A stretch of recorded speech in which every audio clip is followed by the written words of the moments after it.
Hey, what's up guys? Rado here with Dirt and Iron.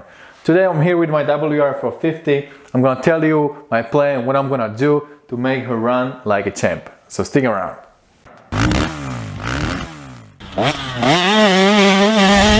So before we go any further, I wanna give first shout out to you guys who bought a t-shirt and sent me the picture. So I'm gonna show Storm and his son. Thanks a lot guys for getting the t-shirt and sending me the pictures. I really appreciate it. If you bought a t-shirt and didn't send me the picture yet, please do so. Sit on your bike and do some cool picture. Send it to me. I'm gonna give you a shout out in the next video. And if you didn't buy a t-shirt yet, I'll put a link below in the description. You can get it there. WRs450 are quite powerful machines. However, they come a little bit choked, from the factory. They are depowered compared to their sister YZ450. They share many same components, like engine is almost the same, identical electrical work and other things, but they have some things on them that are restricting the power. So today I'm going to talk about how to get rid of those things, how to allow WR to shine, to have the power that is comparable to YZ. We are going to talk about something called the free mats. That's something that every single owner of WR450 can do for free in their garage, and that will help them to just raise the power up, and they're gonna really feel a big difference. So as for my bike, I got it like 2 months ago, and majority of those free things haven't been done yet. So I'm gonna focus on that in this video. I'm gonna tell you my plan and what those things are. So first of all, your bike needs to breathe. You need to have enough air for the bike. When the air comes in, when the bike is breathing, when it's sucking the air through the carburetor, and also you need to have enough opening for the air to go out through the exhaust. So WR450, unfortunately, well, it has to be like that for the emissions, because these WRs, they also can be street legal. So that's why Yamaha had no choice but to choke them down to the standards that will meet the norms for the emissions and things like that. So if you want to unleash the beast in this bike, you need to allow her to breathe a lot. So first of all, you need to open the exhaust. Exhaust is one of the biggest things that you can do to your WR to help her run much better. There is something called a baffle. It's this little funnel at the end of your stack exhaust. You can drill the rivets out, remove the baffle, and then put the end cap back in, and you are going to see a big difference. Or you can just buy a brand new exhaust. For example, my WR450 comes with completely different exhaust that is wide open. It still has a spark arrestor. It sounds really good, and it allows this bike to breathe really well. So the exhaust port is open, and you have no restrictions there. That's very important. So if you have WR450, do that one month. Open the exhaust or get something aftermarket. So that's first thing. The second thing, when the bike is breathing in through the carburetor, you got the air box, and whatever air can get into the air box, that's all the air the bike can suck in through the carburetor. I'm going to show you this. This is my binocular. This is what they call snorkel, or they would call it like the airbox silencer or binocular, whatever name you can give it. But these two holes you see right here, these are the only holes that allow air to enter airbox on WR450. So if you get one of these bikes, get this snorkel out of the airbox, allow the air to flow freely into the airbox, make this opening big, not only these two holes.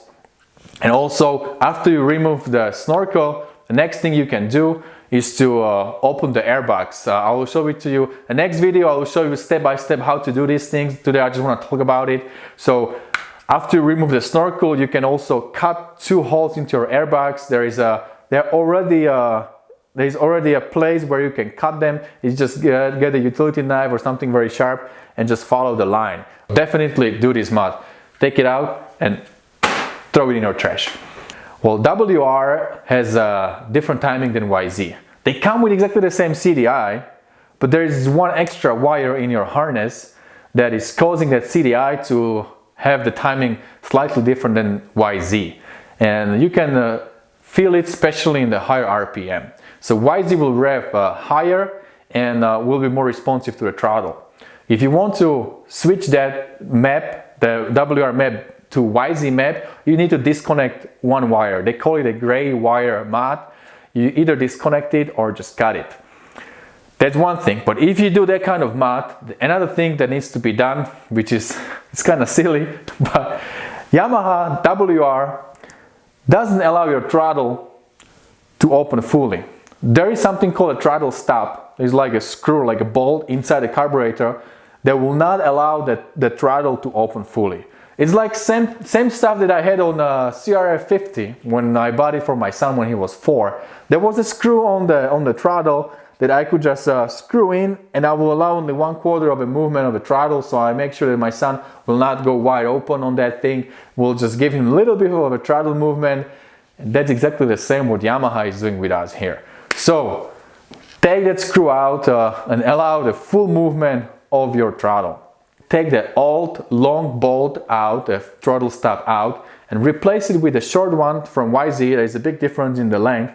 Or what you can do, you can cut 11 millimeters from this big bolt that comes in WR to match the size of YZ, and then put it back in.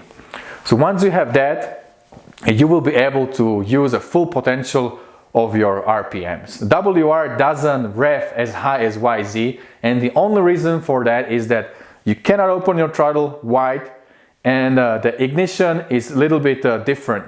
So if you unplug gray wire and you allow your throttle to go, full throttle to open all the way, you will be able to use that full potential. You'll be able to use this bike almost the same way that you are using your YZ450.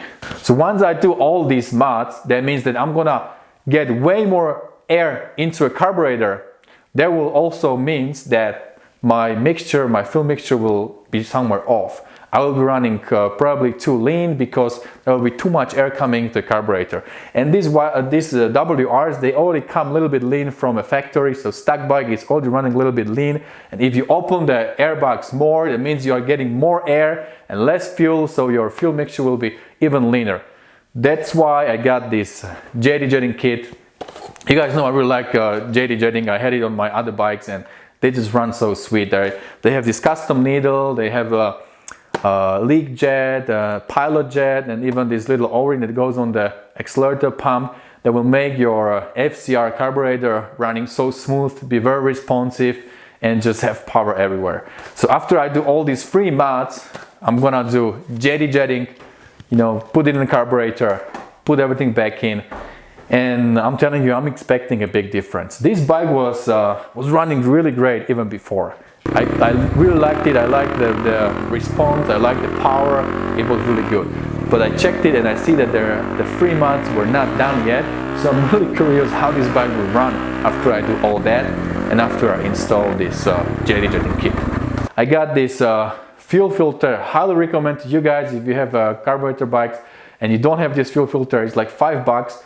Get it and install it on your fuel line. You're gonna save yourself a lot of headaches. So I have all these things. I'm gonna do the free mods, JD jetting. I'm gonna clean the carburetor, put this fuel filter on the bike, and I'm expecting this WR to shine, to run really smooth, really sweet. And definitely I'm gonna share the video with you guys how it runs. But first I'm gonna make a very detailed video of the work I'm gonna do one by one. So that's about it for today. I cannot wait to do all this work, take this bike for a test ride. And you guys don't forget, whatever you do, stay motivated. See you later.